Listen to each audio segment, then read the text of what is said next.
Using UI fonts in your iOS app can be cumbersome, to say the least. Well, in this tutorial, we are going to tackle all of that. We are going to talk about system fonts. Yes, there are a lot of system fonts, not just one system font. And we are going to talk about custom fonts, how you can use them in your iOS app with the help of UIFont Complete. So I want you to hit that notification bell, subscribe to the channel, because in this tutorial we are going to dive deep into UI fonts. So let's jump right into our awesome tutorial for today. We are going to talk about UI font, system fonts, and custom fonts. So we are going to use something called UIFont Complete because, it is really hard to kind of not do a typo when you are doing this font stuff, but we will get there in just a moment. So just so you know, we are going to use a GitHub repository here, and we are going to use a font. It needs to be a TTF font. I've just downloaded this from thefont.com.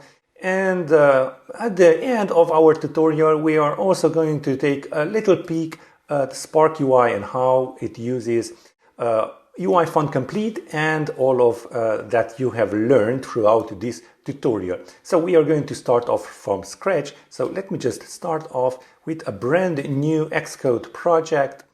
Let me just resize this so you can see a little bit better here. And it will be a single view application. Let's click on next and let's call it this UIFont Complete Demo. Okay, UIFont Complete Demo. And make sure that the language is Swift and user interface is storyboard, not Swift UI. Now, as you already know, if you are a fan of this channel, you will know that I don't really like storyboards, but this really means that it's starting off with a storyboard. What I'm going to do is remove that storyboard. So let's delete main from there and delete the file. So just select it and hit backspace. Let's move to trash.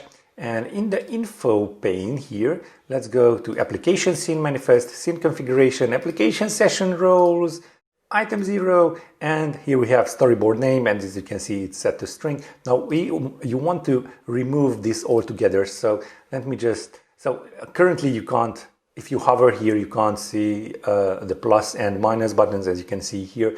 But if we just move that out of the way, it will just appear. So let's hit minus there. And what else do we have to do? We have to go into scene delegate. So we are going to initialize that view controller, that newly created view controller in the scene will connect to session with options. So let's type in here window scene. There we go. And we are going to use this window scene to initialize our window. So window equals UI window. And let's just choose window scene here. Why not? How convenient. And then we want to have make this window key and visible. And finally, we want to set our Windows root view controller to be our view controller. How awesome is that? So now it will show our basic view controller. Now, how to import our UIFont Complete library? That is super awesome with the help of Swift packages. And if you go there, if you just click on plus here, of course you can just search for it, but let me just go into Safari and show you, just take a look at this awesome new UI and UX from GitHub. Really nice. So if you tap on this code, you will see that URL and just copy that out. Let's go back to Xcode and paste that in and there. Oh, sorry, not Spark UI. I will use Spark UI because UI Font Complete is already part of Spark UI. But what you want to do is go ahead and copy this out. If you are not going to use Spark UI, basically it's the same. I will use Spark UI and import it right here. So let's click on next. We'll start verifying it. This will take a few moments. But if you are using Spark UI, make sure that you are using the exact version, because it's still in kind of 0.10 version. And make sure that you are using 0.10.52. So yeah, it will take a while for this to load. I'm pretty sure that UIFont complete will not take as much, but yeah, let's just wait for this. Okay, so after a while you will be presented with this pane, and just simply click on finish, and you will see that Spark UI is already in there, and here is UIFont complete 4.0.1 as a dependency for our Spark UI package. Okay, so yeah, that's that. So why am I using Spark UI? Well, basically because it's making me layout views, and besides that, all of the other awesome stuff, but it's making us create views and layout views really comfortable. So I'm just going to copy this view controller text, and using one of my code snippets, basically what this does is creates an empty sViewController frame here. So here's the, yeah, it's kind of a skeleton for our override functions on sViewController. Now, sViewController is a simple UI view controller with some steroids, so-called. And yeah, you could use a UI view controller. What I'm saying here is, yeah, make sure that you have a label on your view controller. This could be even done in storyboards if you wanted to. So let's create that label here. So let label, that will be a simple UI label. Now we could just leave it at this, but let me just show you a little pinch of the magic of Spark UI. I'm going to center it and add some text. You could do that also in plain old UI kit if you wanted to, but let me just show you. It's really convenient for me to do so. Let's have a text here like let's say hello font maybe, and then let's just have this as aligned to center. So text alignment dot center. Okay, so yeah, that's how awesome it is. And if you wanted to, you could just have this dot syntax in a new line. So it's really easy to read. Now, next up, you want to add that to your view. Now, if you are playing on UIKit, you just add that as a subview, and then you just constrain it with auto layout. With Spark UI, we are going to use the power of layoutless. We are going to stack it as a vertical stack. So dot vertical. Yeah, disregard this code if you are not familiar with. Just make sure that your label is added to your view controllers. So filling parent and layout in the container, and let's add our label here, and I'm going to push it all up with an empty view, and that is a spacer. There we go. So that is how easy it is. I know it's just a few lines of code and you might be confused, but yeah, disregard it. That's just that. So let's just build and run this in the simulator and see how this looks like. And yeah, it will use the default system font. And yeah, let's see how that looks like. There we go. Hello font. Okay, it's kind of on top of there, so I will just add in some inset thing here, let's say 24. So yeah, you can see the power of Spark UI here. Well, basically it's the power of layoutless, but yeah, it's inside Spark UI also. So what do we want to do here? Let's talk about fonts. As you saw, that is the default font, and I believe it's something around of size 14.5 or 16.5, I don't really know. But yeah, if you wanted to kind of add the font of this label, you could do that in the view did load. Now in this sViewController, that is going to be done on the onLoad overridden function. So let's do that. So label dot font equals, and it would go something like this: UIFont. And yeah, system font of size, you could have bold system font of size or italic system font of size. Yeah, let's just go with the system font of size. And the font, yeah, not that one, sorry. System font of size. Okay, so yeah, let's have this 36. Okay, and as you can see, it's purple, so the system font, well, wording here is purple, that means that yes, this is from Apple. If you see something greenish, then you know that that is your custom function. So yeah, let's build and run again that and see, well, basically some padding and larger font. There we go, hello font. Okay, so how do you use this new UIFont, I believe, yeah, UIFont complete. So let's just comment this out, and yeah, if you are not using Spark UI, then you have to import UIFont complete, yeah, because it is part of Spark UI. It's going to import it, but yeah, if you just added it as a simple dependency, then it will also show up. So yeah, let's go to label.font, and that is equal to, and how do we use UIFont complete? That is pretty awesome. So you just type in font dot, and you will have all of the system fonts available. As you can see, it's American typewriter, and if you just scroll down, you will have all of the system fonts available for you.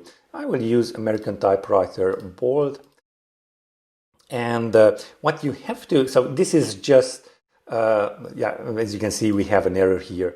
So cannot assign value of type font to type UIFont, and what you have to do is add of size, and you will first of all this of size of the integer value. When you add an integer that is part of Spark UI, you will have these two, CG float and double. So let's use CG float here, and let's add in here a CG float, so 36.0. So you have to add that 0.0 there. So let's build and run there and see how that looks like. Or you could just have 0.5. I don't know. It really doesn't matter. So there we go. We have American typewriter the word.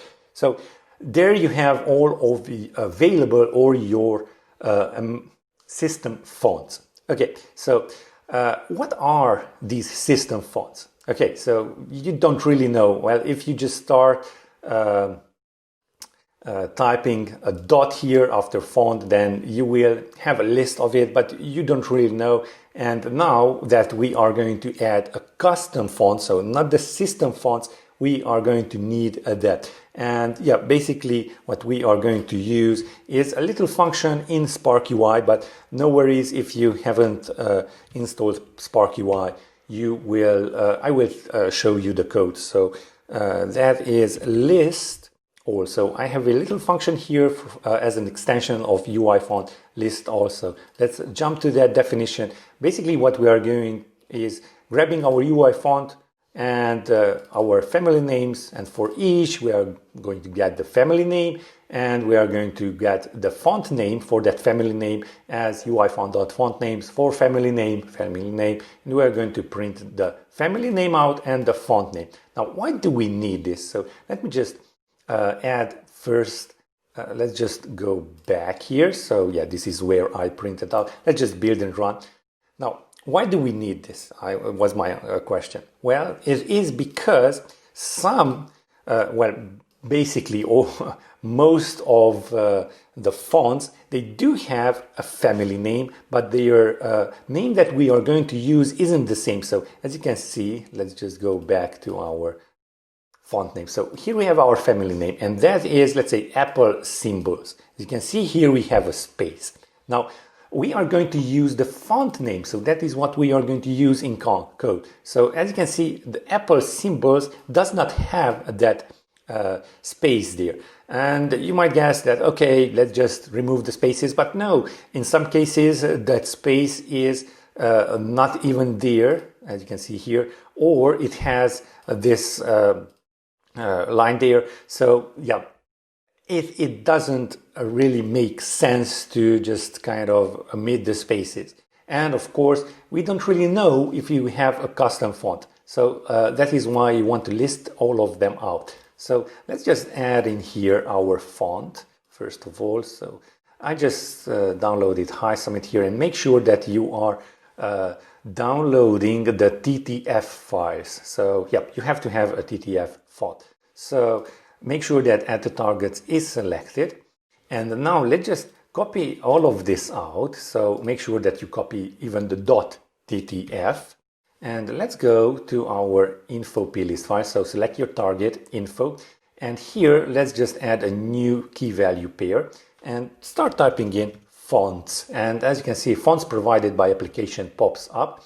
And let's just tap away from there, like click away. And under item 0, you will have this already populated. Let's just paste that in. And if we make some space here, you will see that, there we go, hi_summit.ttf. Now that is the name of the file and with the extension. So that's one thing to note. So let's just build and run. Now we will not see anything, but in the console we will have this, all of this logged out. And if you just start in the filter, just let's say hi, you will see that the family name is hi space summit and the font name is hi summit. Now we'll get back into that in just a moment. So why do we need this? Let's go back to our folder system here under view controller. For custom fonts, you will need to create a font representable. So how do we do that? Well, we are going to create an enum here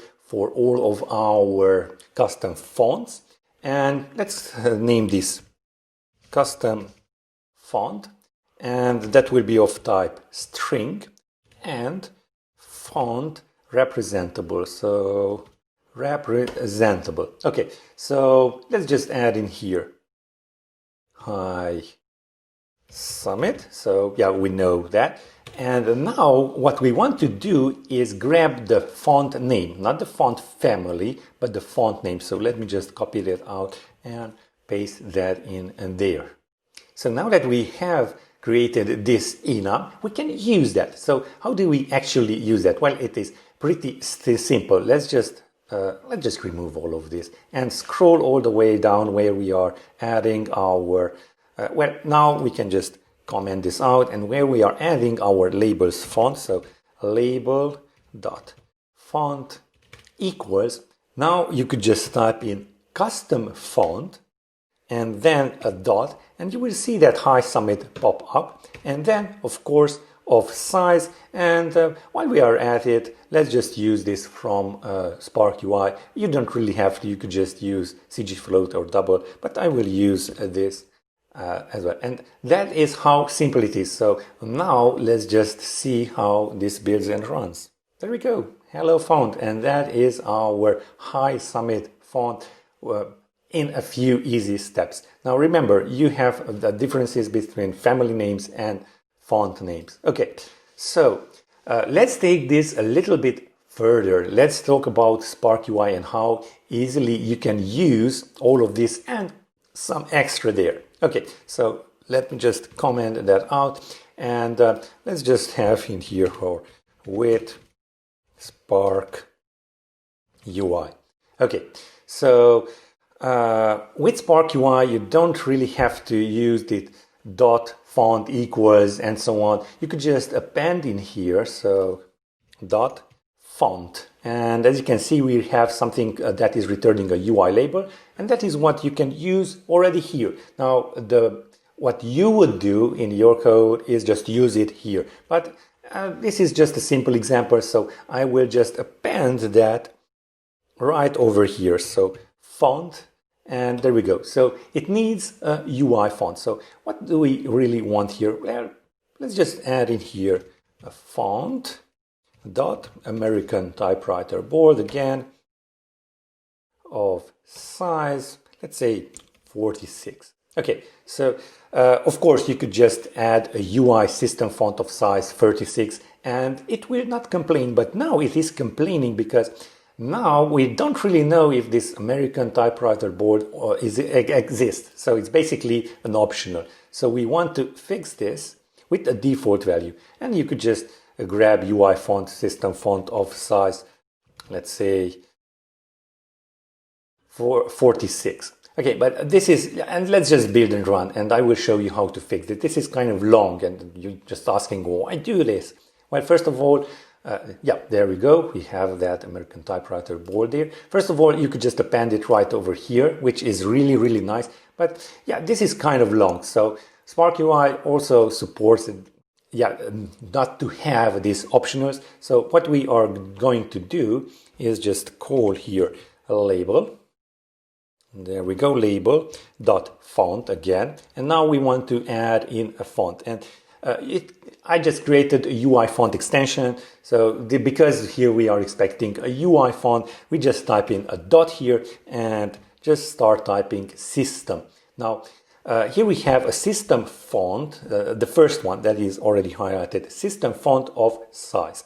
Now it's kind of this one, which comes from Apple, but this is what we are going to use, system font of size. Now the font will be, again, now we want to have here a font, and that is American Typewriter Bold, and of size, let's just go there, and 46. Now as you can see, this is much shorter, and let's just hit Command R to see, well, kind of the same font there.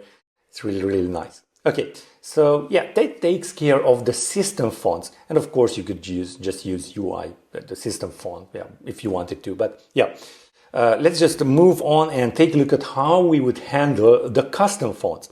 Well, that is pretty simple. So label dot font, and as you can see now, again, we need a UI font. But if you just if you were really attentive, you can see that we can have a custom font, again, high summit, and when we just add in here of size, you can see that it is returning a UI font, and basically that is what we want. And furthermore, it is returning an optional UI font, which is great for this function on the label of font. And yeah, let's just have in here 46. So we do have this again, this problem. So let's just fix this, and let's just copy out UI font, system font of 46, and let's just build and run that. Okay, so you might expect that I have also a smaller version for this, well, a shorter version for this. Let's just comment that out, and let's just see here. So label dot font. There we go. Let's select the one that is returning a UI label. And again, dot, and let's just type in custom. And there we go. We have an optional UI font available, and I would just copy this out. There we go. If you recall, that was an optional, which is great in our case, and it's much shorter and much nicer to read. So there we go. We have succeeded. Here we have our custom font. And yeah, basically that is it for this tutorial. And now you know basically 99% of what you need to know about UI fonts, be it system or custom. So that is it for UI fonts. Now I want you to hit that notification bell, because in the next video we are going to talk about core data. Yes, finally core data is coming to our channel. Now, if you like this video, make sure to hit that thumbs up and subscribe to the channel. And while you wait for that core data tutorial, make sure to check out these videos as well. I talk a lot about Swift, Swift UI, UI Kit in general, and as usual, I will see you in the next one.